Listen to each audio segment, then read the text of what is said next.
오늘 우리에게 주시는 하나님 말씀은 마태복음 4장 1절부터 11절까지의 말씀입니다. 본문의 말씀 제가 봉독해 올리겠습니다. 그때에 예수께서 성령에게 이끌리어 마귀에게 시험을 받으러 광야로 가사 40일을 밤낮으로 금식하신 후에 줄이신지라. 시험하는 자가 예수께 나와서 이르되 내가 만일 하나님의 아들이거든 명하여 이 돌들로 떡덩이가 되게 하라. 예수께서 대답하여 이르시되 기록되었으되 사람이 떡으로만 살 것이 아니요 하나님의 입으로부터 나오는 모든 말씀으로 살 것이라 하였느니라 하시니, 이에 마귀가 예수를 거룩한 성으로 데려다가 성전 꼭대기에 세우고 이르되 내가 만일 하나님의 아들이거든 뛰어내리라. 기록되었으되 그가 너를 위하여 그의 사자들을 명하시리니 그들이 손으로 너를 받들어 발이 돌에 부딪히지 않게 하리로다 하였느니라. 예수께서 이르시되 또 기록되었으되 주 너의 하나님을 시험하지 말라 하였느니라 하시니, 마귀가 또 그를 데리고 지극히 높은 산으로 가서 천하만국과 그 영광을 보여 이르되 만일 내게 엎드려 경배하면 이 모든 것을 내게 주리라. 이에 예수께서 말씀하시되 사탄아 물러가라. 기록되었으되 주 너의 하나님께 경배하고 다만 그를 섬기라 하였느니라. 이에 마귀는 예수를 떠나고 천사들이 나와서 수종드니라. 아멘. 오늘 말씀은 예수님께서 광야에서 40일 동안 금식하시고 난 이후에 시험 받으셨다고 하는 이야기를 성경에서 함께 읽었습니다. 오늘은 사순절, 올해의 사순절의 첫째 주일이기도 합니다. 예수님께서 광야에서 시험을 받으신 이 시험이 있기 바로 전에 40일 동안의 금식하며 기도하신 시간이 있습니다. 예수님께서 공생애를 시작하시기 전에 이 40일간의 광야에서의 금식 기도는 어떻게 보면 성경에 나오는 다른 40이라고 하는 숫자가 상징하는, 의미하는 그런 뜻과 아주 깊은 연관이 있습니다. 구약 성경에 보면 시내산에서 모세가 하나님을 만나고 하나님의 말씀을 듣는 그 기간이 40일이라고 이야기합니다. 또 이스라엘 백성이 하나님이 약속하신 땅 가나안 땅을 향하여 나아갔지만 광야에서 40년 동안을 보내게 됩니다. 이 광야라고 하는 장소도 마찬가지고 이 40일이라고 하는 시간이 상징하는 바도 마찬가지입니다. 하나님의 말씀을 듣고 하나님과 교제하면서 하나님의 뜻을 찾고 구하는 그 장소와 그 시간이 바로 40일간의 광야에서의 금식 기도라는 것을 우리가 보게 됩니다. 예수님께서 이 광야에서 40일 동안을 금식하시며 하나님의 뜻을 찾고 구했는데, 그런데 오늘 본문의 말씀에 보면 결국 성령에게 이끌리어 마귀에게 시험을 받으러 나갔다라고 이야기합니다. 하나님의 뜻을 찾고 구하며 성령의 인도하심을 받아서 40일 동안 금식하며 기도하시는 것은 이해가 가지만 성령에게 이끌리셔서 광야로 갔는데 거기에서 마귀로부터 시험을 받는다 하는 이 뜻이 과연 무엇일까 생각하게 됩니다. 이 광야의 기도 시간 이후에 꼭 어떤 시험이 필요했는가 하는 부분도 있지만 또 그 시험이 마귀로부터, 마귀에 의한 시험이라고 하는 것을 볼 때 이 마귀의 관심을 가지기가 쉽습니다. 마귀는 어떤 존재인가? 왜 마귀가 예수님께 와서 하나님의 아들이신 예수님을 시험하는가? 이런 것에 대해서 생각해 보게 되는데, 이 마귀 혹은 사탄이라고 우리가 부르는 이 존재에 대해서 어떤 궁금점을 가지기도 하고 아니면 그런 것은 없다라고 부정하기도 합니다. 제가 얼마 전에 어떤 우리 교회의 목장 모임에 갔는데 그 목장 모임에서 마귀에 대해서, 사탄에 대해서 또 열띤 토론이 있었습니다. 그 토론 가운데 나온 자료에서 아주 좋은 마귀에 관한 좋은 말씀이 있어서 함께 나누고자 소개합니다. C.S. 루이스가 이렇게 말했다고 합니다. 마귀에 관해서 인간은 두 가지 오류에 빠질 가능성이 있다. 이 두 가지가 모두 잘못이며 또 서로 반대되는 것이다. 그 하나는 마귀의 존재를 믿지 않는 것이고, 다른 하나는 마귀를 믿고 건전하지 못한 지나친 흥미를 느끼는 일이다. 마귀에 관해서 우리가 생각할 때에 마귀의 존재 자체를 부정하는 것도 성경적으로는 잘못된 일입니다. 그런데 또 다르게 봐서 이 마귀에게 지나친 관심을 가지고 우리가 흥미를 느끼면서 이 마귀가 뭔가에 대해서 너무 집요하게 파고드는 것도 문제입니다.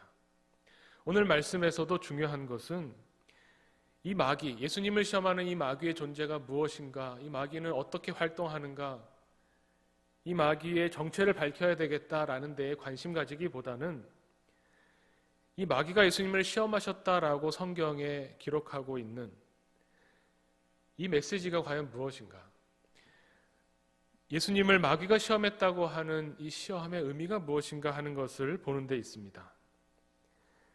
이것을 한마디로 말하면 우리가 살고 있는 이 세상, 예수님이 역사 가운데 하나님의 아들로 우리 사람의, 인간의 역사 가운데 내려오셔서 우리와 똑같은 인간의 몸이 되셨죠. 우리가 살아가고 있는 이 세상, 이 현실을 예수님도 똑같이 겪으신 겁니다. 그런데 문제는 이 세상의 현실이 마귀에게 장악되어 있는 상태라는 것을 우리가 오늘 말씀을 통해서 보게 됩니다. 마귀라고 하는 것은 어떻게 보면 이 세상의 악한 것, 하나님의 뜻에 거스르는 어떤 것을 만들어내고 조장합니다. 그럴 수밖에 없는 것이 우리 인간들이 모여서 사는, 우리 인간들끼리, 사람들끼리 서로 부딪히는, 그리고 또 부딪히는, 이것이 우리의 살고 있는 세상이고 현실이죠. 우리가 모여있는 이 사회 속에서 우리는 인간의 모습을 드러내는데, 우리 인간의 모습은, 우리 인간의 본성은 죄인입니다. 성경은 이 부분에 대해서 너무나 철저하게 이야기합니다. 인간의 본성은 죄인이고, 죄인이 모여 사는 이 사회는, 죄인이 모여 사는 이 현실의 세계는 악함이 드러날 수밖에 없다는 겁니다. 우리의 죄가 드러나고 우리의 죄가 모여서 악함이 드러나게 되는 이 세상이야말로 마귀에게 장악되어 있는, 우리 현실의 이 권세를 잡고 있는 이 마귀라고 하는 이 존재를 우리가 알고 있어야 되는 것이죠. 그렇기 때문에 이 현실의 세계에서 예수님이 하나님의 뜻을 이루어 가시고자 할 때 마귀로부터 오게 되는 이 시험, 이 시험이 예수님을 흔들었다는 겁니다. 이 말씀을 통해서 다시 보게 되는 것은 우리가 이 세상을 살아가면서 이 세상이 우리에게 말해주는 많은 것들이 있습니다. 사람이 어떻게 하면 선한 일을 할 수 있고, 어떻게 하는 것이 바람직한 일이고, 이 세상에서 칭찬받는 많은 일들이 있는데, 사실은 그 일들이 하나님이 원하시고 하나님이 뜻하시는 것을 보여주는 것인가 하는 부분에 대해서 깊이 고민해 봐야 된다는 겁니다. 이 세상의 현실은 우리 인간의 본성 때문에, 악함으로 이루어져 있기 때문에 우리 자신을 생각해 봐도 그런 부분들을 고려해 보게 됩니다. 내가 누구를 도와줘야 되겠다, 선한 마음이죠. 내가 어떤 사람을 도와주고 내가 어떠한 일들을 통해서 남에게 유익을 끼쳐야 되겠다, 좋은 생각입니다. 그런데 그것을 추구하면서 다른 사람을 돕는 일들을 해나가면서 우리에게 드는 생각은 뭐냐면, 내가 저 사람보다 조금 더 능력 있는 사람이다, 내가 저 사람보다 조금 더 나은 사람이다 라고 하는 생각들을 하게 되고, 이런 동정심에서 다른 사람을 돕고, 어떻게 보면 내가 더 우월하다는 것을 증명해내기 위해서 어떤 다른 사람들에게 도움을 줄 때에 결국 이 모든 것들이 모여서 이 세상에 죄를 드러내고 악을 보여주는 그런 일들로 빠지게 되는 결과를 많이 경험한다는 겁니다. 예수님도 이 공생애를 시작하셔야 되는 이 시점에 어떻게 보면 이 세상의 현실의 문제가 예수님에게 시험으로 닥쳐왔습니다. 그리고 이 예수님의 시험은 이때만이 아니라 공생의 기간 내내 예수님께 이 현실이 요구하는 것, 이 세상이 예수님에게 요청하는 것들을 끊임없이 들이대면서 예수님을 흔들었다는 것을 여기저기서 성경의 말씀을 통해서 보게 됩니다. 예수님에게 왔던 첫 번째 시험은 이런 것이죠. 굶주리 40일 동안 먹지 않으셔서 배고프고 힘들어하는 예수님께 와서 이 세상의 현실은 이렇게 이야기합니다. 이 세상에 살아가는 데 있어서 떡보다 중요한 것이 어디 있느냐. 사람이 먹어야 살지, 사람이 물질이 있어야 사는 것이고 사람이 돈이 있어야 사는 것인데, 이 먹어야 사는 이 떡의 문제, 이것이 얼마나 이 현실에서 중요하고 대단한 문제인가라는 것을 예수님께 도전했다는 겁니다.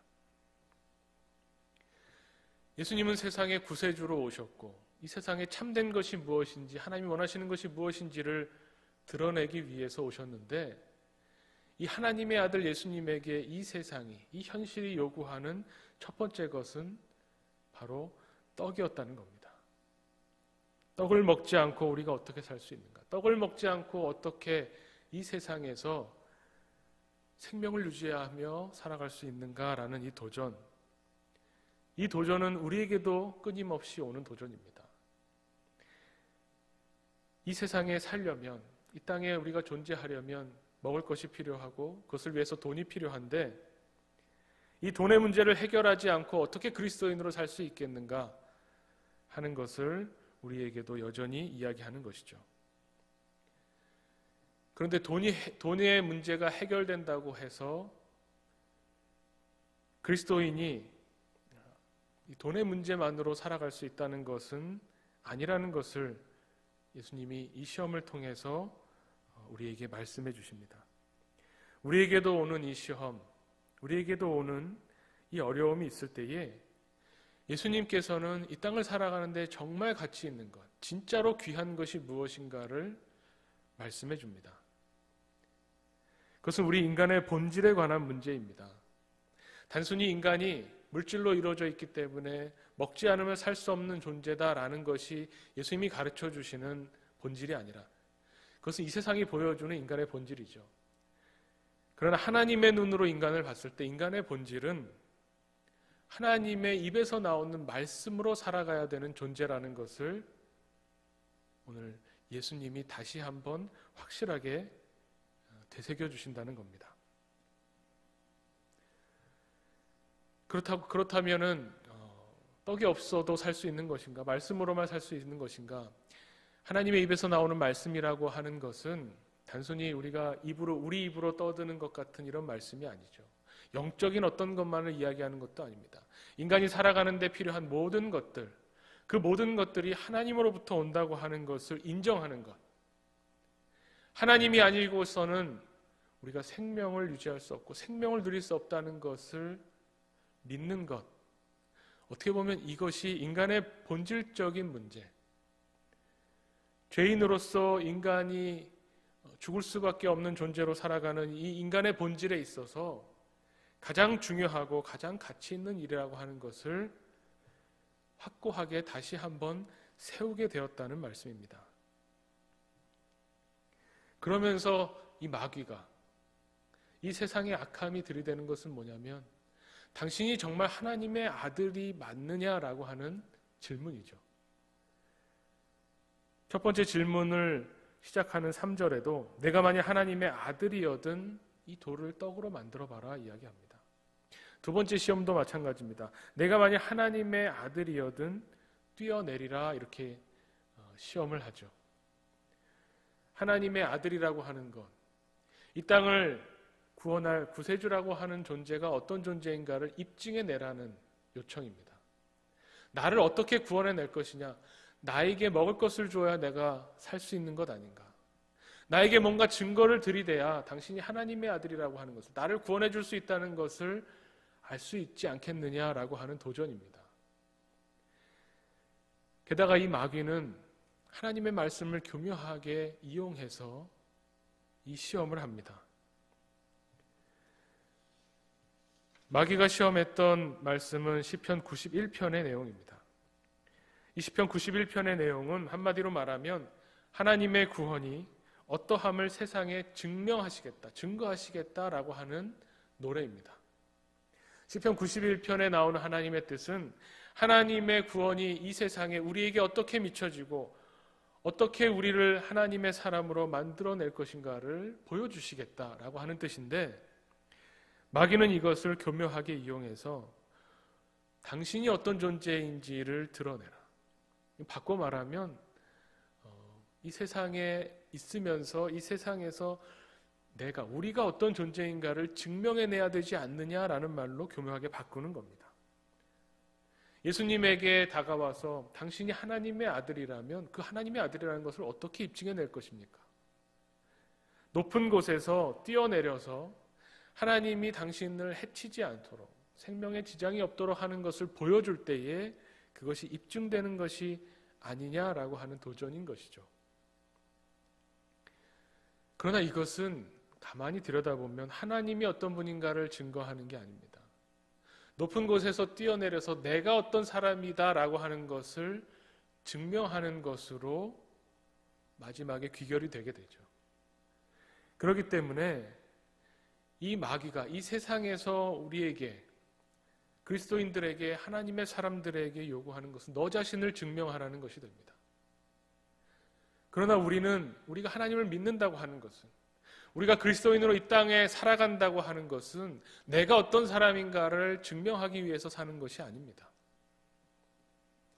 오히려 하나님께서 우리를 이 세상에 그리스도인으로 세우셨다라고 하는 것은 하나님이 어떤 분이신가를 보여주면서 하나님의 구원하심을 증거하기 위해서 우리를 세우신 겁니다. 우리는 하나님의 증인으로 이 땅을 살아가면서 하나님의 구원하심이 어떠한 것이다라는 것을 보여주는 사람들이죠.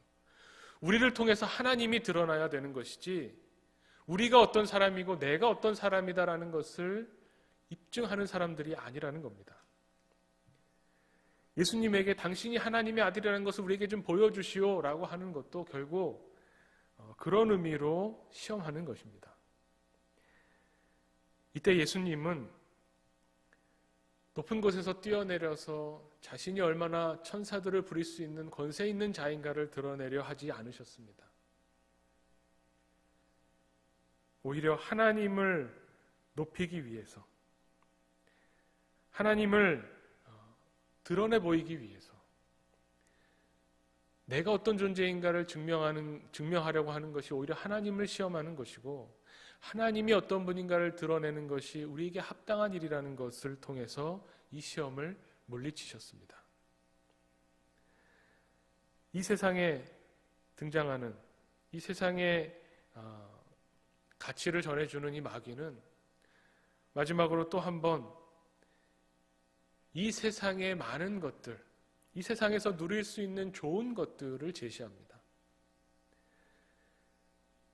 내게 엎드려 경배하면 이 모든 것을 내게 주겠다라고 마귀가 예수님을 시험했다고 하는데, 이것은 어떻게 보면 하나님의 나라, 하나님의 뜻을 따르지 말고 이 세상에서 편안한 일, 이 세상에서 귀하다고 여기고 이 세상에서 칭송받는, 이 세상에서 칭찬받는 삶을 살아가는 것이 어떠냐라는 제안으로 볼 수 있습니다. 왜냐하면 하나님의 뜻을 따라가는 것은, 하나님의 뜻을 따라가면서 이 세상을 살아가는 것은 굉장히 어려운 일이기 때문에 그렇습니다. 예수님의 이 공생애는 순환의 길입니다. 예수님의 공생애는 고난의 길입니다. 우리가 사순절 첫째 주일을 맞이해서 이제 40일 동안 주님의 고난을 묵상하는 이 시간에 하나님의 뜻대로 이 땅을 살아간다고 하는 것이 얼마나 우리에게 큰 고통과 고난을 주는가를 묵상하게 됩니다. 예수님이 가신 그 길을 우리도 따라가겠다고 따라 나섰는데 그 길은 정말 어려운 길입니다. 오히려 이 세상이 요청하고 이 세상이 가르쳐주는 대로 살아가는 것이 우리에게는 더 편안하고 더 많은 것들을 보장해 줄 수 있습니다. 우리에게 사순절이 필요한 것이 바로 그것이죠. 우리 그리스도인들이 걸어가고 있는 이 세상에서 하나님의 뜻대로 살겠다고 몸부림치며 하루하루 걸어가는 우리의 이 길이 예수님이 보여주신 공생애를 통해서 결코 쉽지 않다는 것을 다시 되새기기 때문에 이 사순절이 우리에게 중요합니다. 이 세상의 힘과 이 세상의 영광과 이 세상의 칭송을 얻는 방법을 마귀가 예수님께 제시했을 때 예수님께서는 그 마귀의 속삭임을 사탄아 물러가라 라는 말씀으로 입을 여십니다. 이 사탄아 물러가라, 이 말씀 어디에서 또 그 뒤에서도 들어본 적이 있죠. 이 사탄아 물러가라 라는 말씀은 마태복음의 16장 베드로가 예수님께 와서 예수님께서 앞으로 순환받고 죽임당할 것을 예고하셨을 때 예수님 그러지 마십시오 라고 항변할 때에 예수님이 베드로를 향해서 사탄아 물러가라 라고 말씀하셨습니다. 똑같은 용어가 거기에 사용되었습니다. 예수님이 가야 할 길, 하나님의 뜻을 이 땅에서 이루기 위해서 걸어가야 할 그 길을 말리는 것, 그 길을 못 가도록 방해하는 것, 이 세상에 좋은 것이 얼마나 많습니까? 이 세상의 방법대로 해야 이 세상에서는 통하지 않습니까? 라고 하는 그 모든 유혹들에 대해서 주님은 사탄아 물러가라 라고 호통치시는 겁니다. 그러고 예수님께서 본질적으로 아주 중요한 말씀을 하시는 것이 주 너의 하나님께 경배하고 다만 그를 섬기라. 하나님만 섬기라는 말씀으로 이 시험을 물리치십니다. 하나님만 섬기라는 이 말씀은 이 세상이 말해주는 많은 것들, 이 세상이 우리를 미혹하고 이 세상이 우리에게 시험에 빠지게 하는 많은 것들이 사실은 참된 진리가 아니라는 것을 가르쳐줍니다. 이 세상에서 좋은 것, 훌륭한 것, 이래야만 성공하고 이래야만 성취를 이루고 이래야만 역사의 길이 빛나는 어떤 일들을 할 수 있다고 말해주는 그 모든 것들이 하나님이 우리에게 주시고자 하는 참된 생명, 이 진리와 거리가 멀다는 것을 보여주십니다. 하나님만 섬기고 하나님만 신뢰하라는 이 예수님의 말씀은 우리에게 참으로 좋은 것, 참된 생명을 주시는 분은 오직 하나님이시라고 하는 선포입니다. 예수님에게 닥쳐온 이 세상에, 이 악한 세상, 인간의 본성으로 물들어 있는 이 악한 세상이 예수님께 요구하고 요청하며 주님을 시험했던 이 시험들은, 이 세 가지 시험을 요약하면 결국 그겁니다. 당신이 하나님의 아들이라는 것을 증명해내라. 당신이 정말 하나님의 아들이 맞는가? 당신은 어떤 존재인가? 예수님도 이 공생애를 시작하시기 전에 30년 동안을 나사렛에서 목수의 아들로 살면서 본인이 목수 일을 하면서 나는 어떤 존재인가에 대해서 많이 고민하셨을 겁니다. 그리고 이제 공생애를 시작하면서 하나님의 뜻을 펼쳐나가기를 시작하면서 내가 어떤 존재인가? 나는 하나님의 아들이다라고 하는 그런 의식을 가지고 이 공생애를 시작하신 이 즈음에 이 세상이 와서 예수님을 흔드는 겁니다. 당신이 정말 어떤 존재인가? 당신은 정말 하나님의 아들인가? 여기에 대해서 예수님이 얻어내신 대답과 물리치신 그 답은 오직 하나님만 믿는 겁니다. 하나님만 신뢰하는 겁니다. 하나님만이 우리에게 생명이 되시는 참된 하나님이시라는 것을 다시 한번 되새기고 나가는 겁니다. 예수님이 이렇게 이 마귀의 시험을 이기실 수 있었던 것, 이후에도 계속되는 공생애 가운데서도 계속되는 이 시험에서 예수님이 이기실 수 있었던 그 방법이 있습니다. 예수님의 이 시험은 여기서만 끝난 것이 아닙니다. 예를 들면 떡을 달라 하는 이 일들, 뒤에 보면 사복음서에 다 기록되어 있는 오병이어 사건이 있죠. 예수님께서 남자만 5,000명 되는 큰 무리들이 예수님의 말씀을 들으러 모여서 하루 종일 밥을 먹지 못하고 굶고 있는 것을 보면서 마음이 아파서 예수님께서 오병이어를 통해서 그 사람들을 다 배불리 먹이셨습니다. 이것을 그냥 현실의 눈으로만, 이 세상이 가르쳐주는 눈으로만 보면 배고파하는 사람들에게 떡을 주신 예수님으로 볼 수 있을 겁니다. 그래서 그리스도인들도 지금 당장 배고파하는 사람들에게 떡을 주는 것이 중요하지 이보다 중요한 일이 어디 있는가라고 생각할 수 있을 겁니다.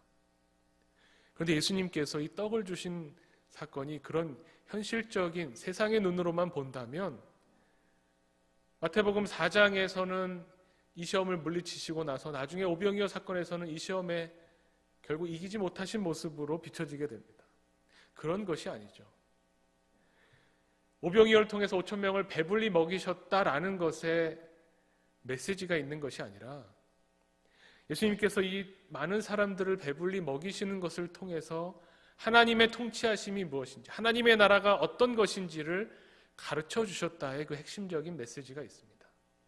떡을 먹냐 안 먹느냐가 중요한 것이 아니고, 이게 떡이냐 아니냐가 중요한 것이 아니고, 예수님은 공생애 내내 이 떡을 요청하는 이 세상의 이 현실적인 문제에 있어서 떡보다 더 중요한 것, 하나님의 통치하심, 하나님의 나라가 무엇인가를 보여주시기 위해서 이런 일들을 행하셨다는 겁니다.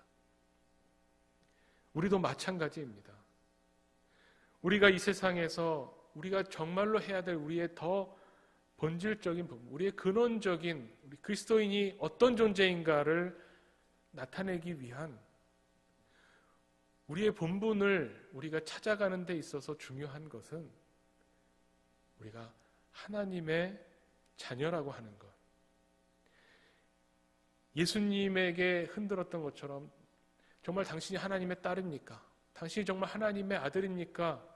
라고 하는 이 마귀의 시험이 우리에게도 있는데, 우리가 그것에 흔들리고 내가 정말 하나님의 자녀가 맞는가, 하나님의 사랑받는 존재가 맞는가가 흔들릴 때 예수님이 이 시험을 물리치시는 이 예수님의 모습을 보면서 우리도 흔들리지 말 것을 성경이 우리에게 말씀하고 있는 겁니다.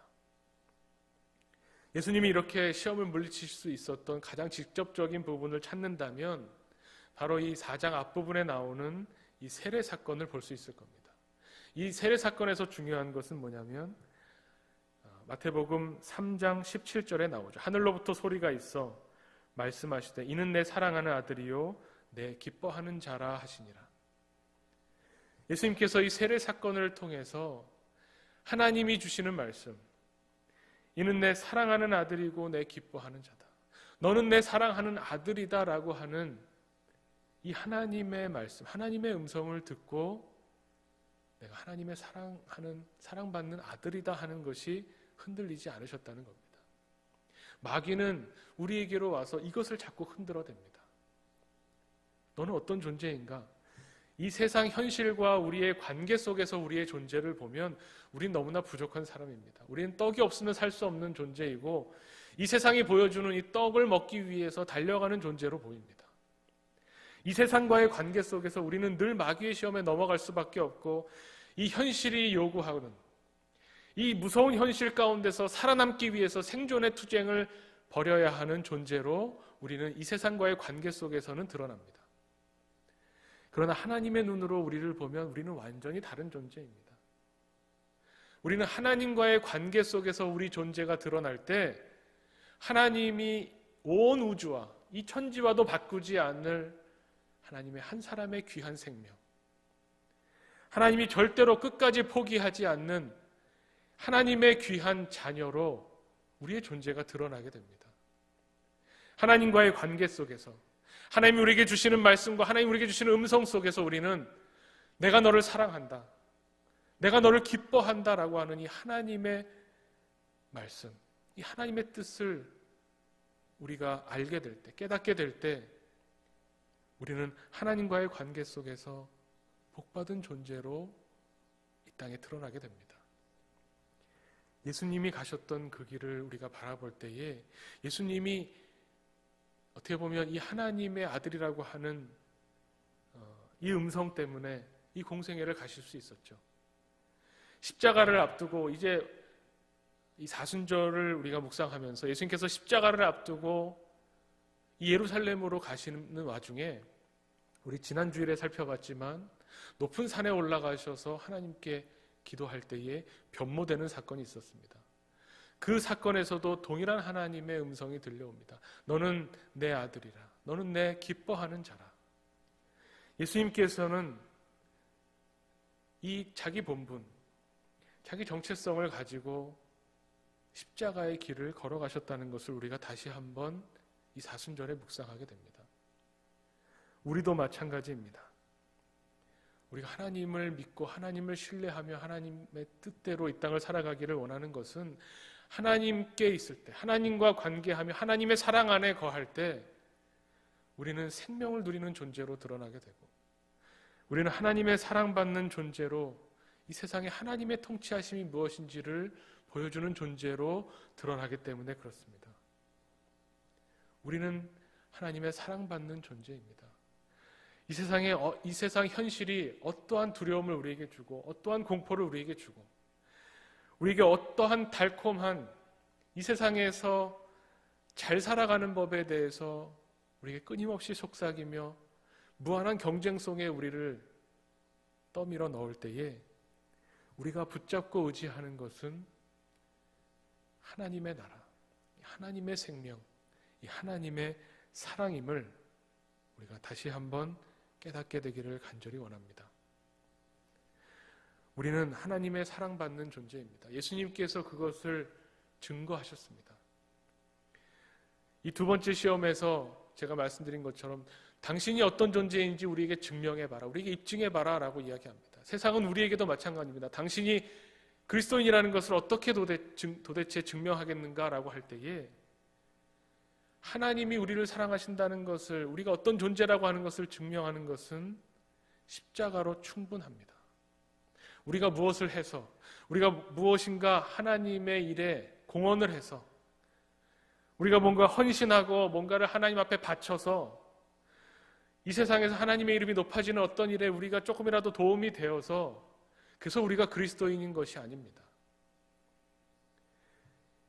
예수님께서 이 땅에 오셔서 우리를 위해서 십자가를 지심으로 하나님 우리를 사랑하신다는 것, 우리가 하나님의 사랑받는 존재라는 것을 우리에게 보여주셨습니다.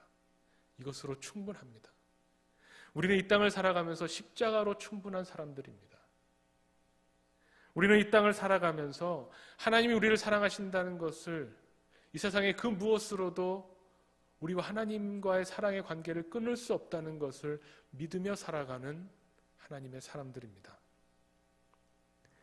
오늘 예수님께서 우리에게 말씀하십니다. 하나님은 우리에게 생명을 주시기 위해서, 하나님은 우리를 하나님의 사람으로 살아갈 수 있도록 예수 그리스도 독생자를 우리에게 보내주셨습니다. 우리가 사순절을 맞아서 예수님이 걸어가신 이 길, 하나님의 뜻을 이루어드리고자 예수님께서 행하셨던 이 공생애의 여러 가지 사건들, 또 그 고난의 여정들을 묵상하며 우리도 이 사순절의 영적 여정을 걸어가기를 원합니다. 이 사순절의 시간을 통해서 예수님의 이 순환의 길을 묵상하면서 우리도 하나님의 사랑받는 자녀라고 하는 것, 우리 한 사람 한 사람을 하나님이 얼마나 귀하게 여기는 존재로 우리를 생각하시는지 이것을 우리가 다시 한번 발견하게 되기를 원합니다. 이 사순절의 기간 동안에 또 이 세상의 여러 가지 일들로 우리를 흔들어대며 우리의 두려움을 일으키는 이 많은 일들이 있는 이 현실 세상 속에서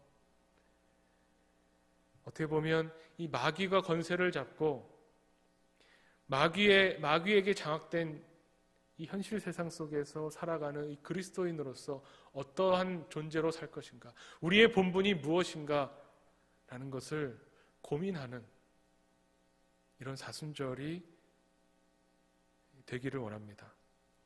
그리고 이 고민이 고민으로 그치는 것이 아니라 이 사순절의 묵상 기간 동안에 내가 정말 하나님의 사랑받는 자녀구나, 내가 하나님의 소중한 존재구나라는 것을 다시 한번 깊이 깨달아서 하나님이 주시는 그 은혜로, 하나님이 주시는 그 사랑으로 이 현실의 문제들, 여러 가지 어려움들을 이겨내는, 마귀의 시험을 물리치는 그런 하나님의 사람들, 또 주님의 제자들 되시기를 간절히 축원합니다.